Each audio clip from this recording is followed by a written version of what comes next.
can I carry my metal detector on a cruise, and can I carry it on an airplane to get there? We're going to talk about that right now. A lot of y'all have asked me, y'all know I go on cruises, I'm carrying my detector on airplanes, and sometimes I drive with it, but sometimes I do carry it on the plane. So I thought I'd give y'all a little insight of what the rules are and what the Gigmaster does. First, I'm going to put a little thing up there at the top. We're going to talk about, all right, right here, this little thing. This is all coming from the FAA, different regulations. And listen, I'm going to tell you this right now. There's a lot of things going on with lithium batteries in airplanes right now. So things can change overnight. You need to do your own research on it. But right now, this is what I downloaded off the internet. Lithium batteries with 100 watt hours or less in a device. You see at the very top, that's what it's talking about. I'm going to throw something else up there because I did a little research how big the batteries are in our detectors. Now, as you see out there, I got several detectors: Legend, Triple Score, Equinox, Manicold, Deus 2, just for an example.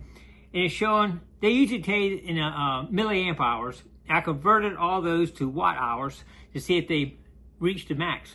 And none of them do. Legend 18.6, Triple 12.03, Equinox 18.50, and as you can see, Manicold 23.6.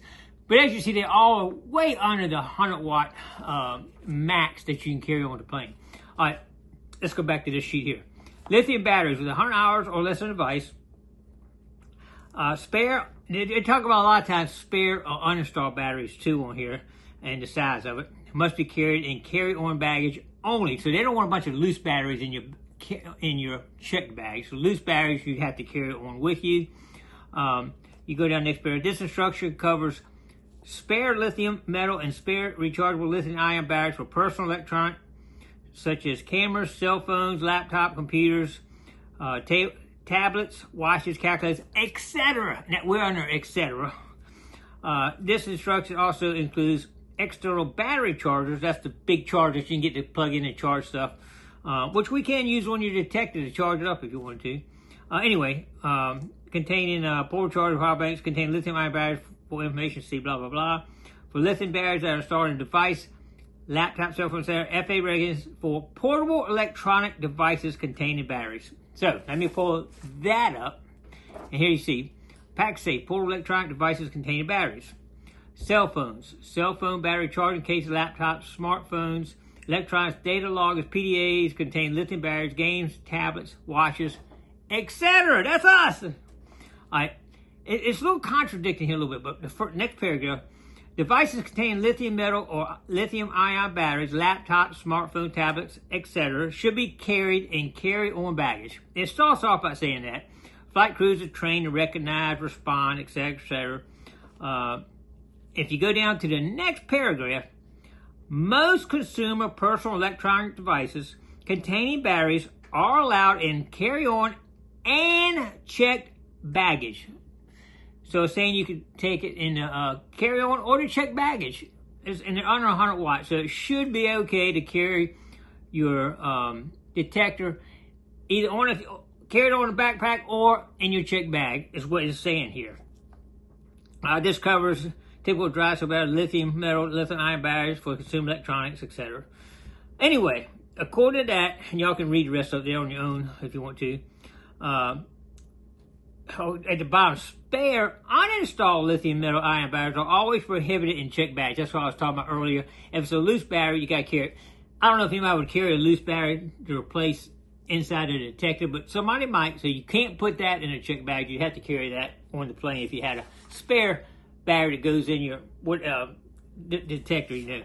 But this is I have never checked in a check bag my detector right here. Never done it.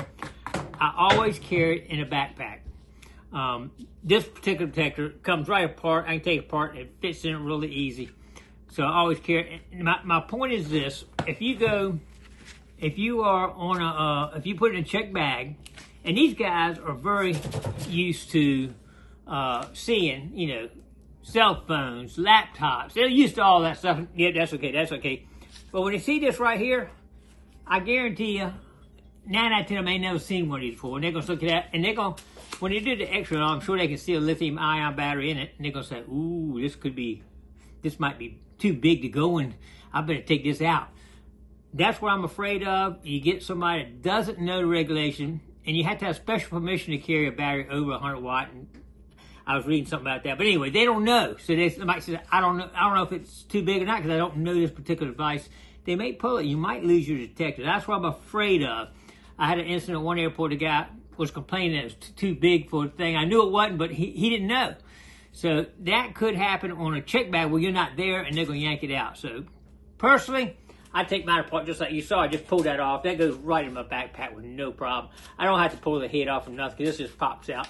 This particular machine is real easy to take apart and pack. So my advice would not to be put on check, although it appears legal. But I'm going to say this. If you're going to do it, you can go online and download the specs for that particular unit, whether it's Equinox, Triple Score, whatever you got. Print it out, and I would attach the specs right to it in case somebody does think that. They pull it out, they can see the specs on it so they know it's under the 100 watt hour. Be safe. Anyway, that's my thought on it anyway. A lot of people have asked me, have I ever had a problem with it? I have it on taking it on the plane. I've never had an issue with it. Got it all in my backpack, put it in the overhead, I'm good to go. Pin pointer, and this right here, and you know, if you got the dais too, you know, the coil itself has the battery in it, so I would carry that too myself. But now as far as the cruise goes, once you get on the cruise, I carry this on and off the boat every time, going to different beaches. I've never had an issue, I go on Carnival now. I did read on one of the cruise lines, they said you couldn't bring it, I think, but Carnival, I've never had an issue with them taking it wherever I go. Did have an issue in Bermuda, they told me I couldn't meditate on that beach, but that's another story. But anyway, as far as the cruise ship goes, I come back on board with my scoop, you know, my detector, everything packed in my bag, and nobody's ever said anything. And they do run it through the X-ray and check it, so no issue there. So anyway, that's my story. I'm sticking to it. Getting ready to head out on a cruise here in a few weeks, so I'll be going through it again. If I have issues, I'll let you know. If any of y'all had any issues with carrying your detector on cruises or through the airports, please put it down in the comments below. I want to create this on some of my videos like this so we all share our knowledge of what we've come across. If you had a problem, put it down. If you know something I'm not saying here, please put it down in the comments so we all can get educated on this subject, because a lot of people ask me, can you take it off? Y'all got my story. All right, well, I appreciate it. Come along. Don't forget to click like, comment below, share, and subscribe to the Gigmaster. We'll see you tomorrow on another adventure. Stay tuned.